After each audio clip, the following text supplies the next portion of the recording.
I'm here to change the game up, I'm here to shuffle up the deck.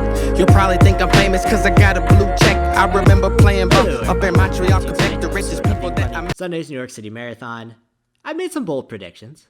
I got my bold predictions out there on what's going to happen, what to expect on Sunday.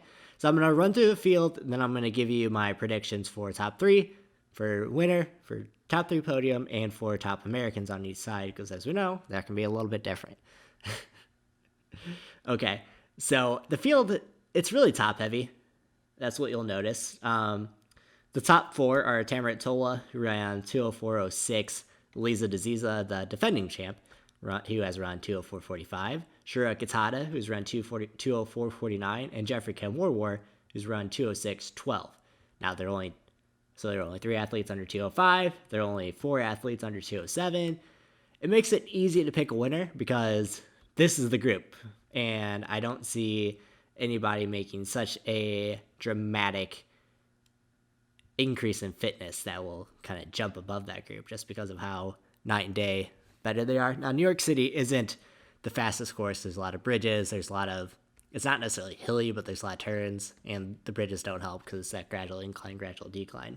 And then kind of moving on from there, we have Albert Carrier, Yassine Ratchik of Italy, Arne Gabius of Germany, Abdi Abdurrahman, Jared Ward of the USA, Michael Buter of the Netherlands, Yoshiki Takanuchi of Japan, Daniel Mesfun of Eritrea, Burt Robinson of Australia, Jack Rayner of Australia, Stephen Sambu of Kenya, UDCA of Ethiopia, and then kind of moving on to the swath of Americans, you have Tyler McCandless, Kia Dendena, Habert Okudi, Tyler Pennell making a return, Tyler German, Joe Wellen, Craig Leon, just like a swath of that next level semi-elite U.S. athletes.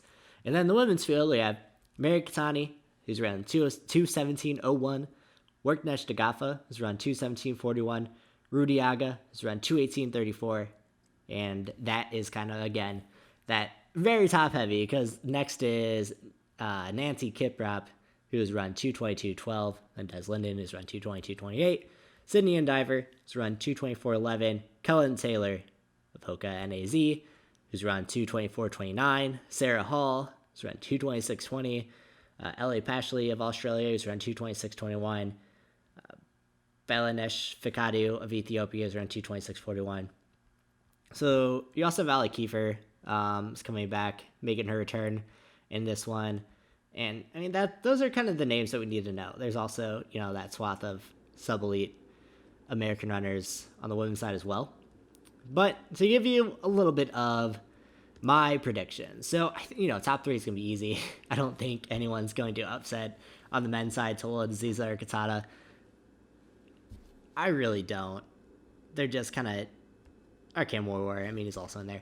I actually think Cam Warwar is going to win. That was my pick of a winner. I think Cam Warwar is going to run away with this thing. Not run away. I'm expecting a good race.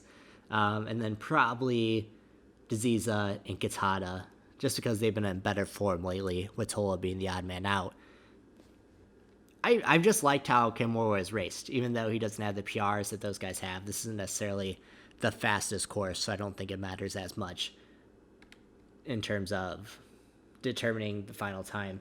I just think that Cam Warwar has been better, and I think he's due for a faster race as well. Top American, Jared Ward, obviously. I think he's going to... I want to see Jared Ward run under 208, because he ran 209.25 in Boston. And you think of just like how tough of a course Boston is compared to New York. And those Saucony shoes have looked good so far as well. So I think Jared Ward is the top American. I think he runs 208 or lower. A PR for sure. He's someone that I want to watch very closely. Because as we get into... In the upcoming weeks, I want to have a U.S. Marathon preview episode as well. Because I think there's been so many spectacular runs lately. And as we saw last week... It's getting a lot more interesting on the men's side. I don't think Galen Rupp's going to qualify just because of how he's looked lately and just all the wind surrounding the collapse of Nike Oregon Project. And I think Jared Ward is just getting better. And I'm so excited to see what happens there. On the women's side, Mary Katani, I mean, come on. She ran away with that thing so hard last year. And I think once you have that race in you, just the confidence of being able to come back, and I don't think anyone touched her. And I think probably Degefa, the Naga, will be 2-3. That gulf of talent from 1, 2, 3 to 4. I mean, that's 4 minutes. That's crazy amount of fitness. And then I think Kellen Taylor is going to upset everyone to be the top American. Not that I don't have faith in Des Linden. I just think Kellen Taylor has been racing really well, and I think Ben will have her ready to go. The NYC crew has a really good record of coming back from disappointing races. Kellen was pretty disappointed with her last marathon, coming off of the USA TF 10K where all the Hoka team showed up.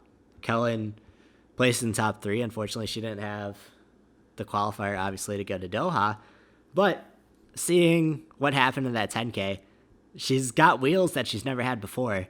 And I think that's always such a good sign going into the marathon. So I think Kellen Taylor is someone to keep an eye on. Obviously, Sarah Hall's been racing really well as well.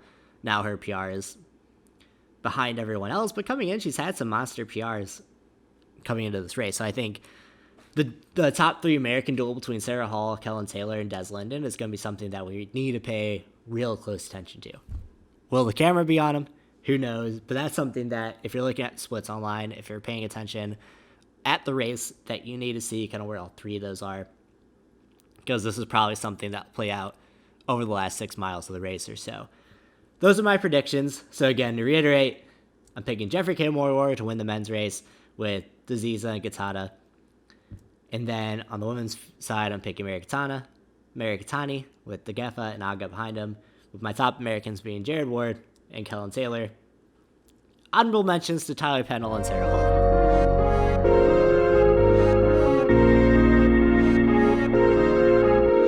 All right, so let's interrupt this real quick to bring you a sponsor. Not sponsor, because this is for me. Hey, I opened up a Patreon. That's right, a Patreon.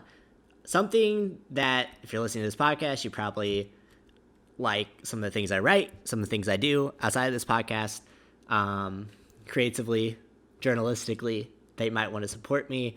So I wanted to launch this just to kind of help rationalize the amount of time I put into these endeavors that aren't paying me, taking away from my day job to do.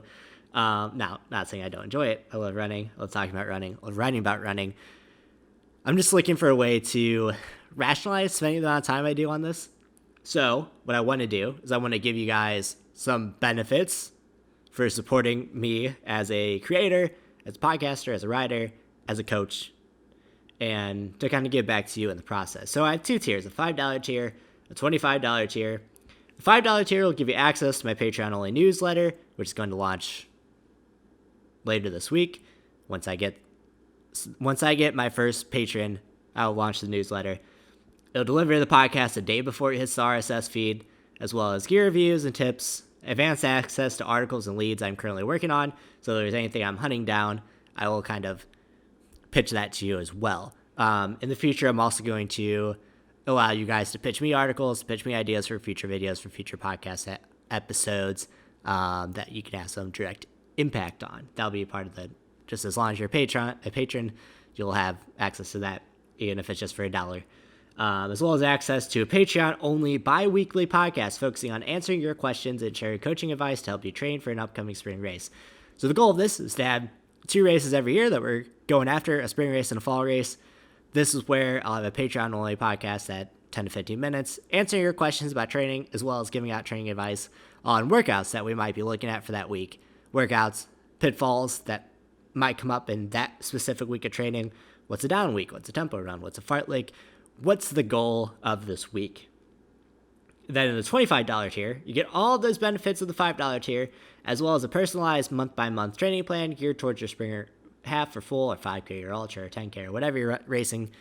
Basically, it's me giving you training, except instead of charging you $99 like I would in the past, I'm going to charge you $25 and give you all the access to my other content as well. So not only is this a good deal if you ever thought about me writing a training plan for you, it's also a good way to join the community, join the podcast community, and support me as I work towards this endeavor, making this my full-time job.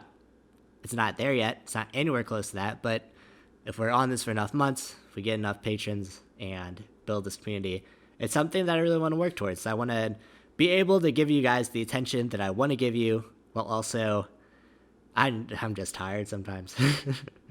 So with that, I'm also working on potential gear discounts and race entry discounts, but that is still in the works. So that's not nailed down yet.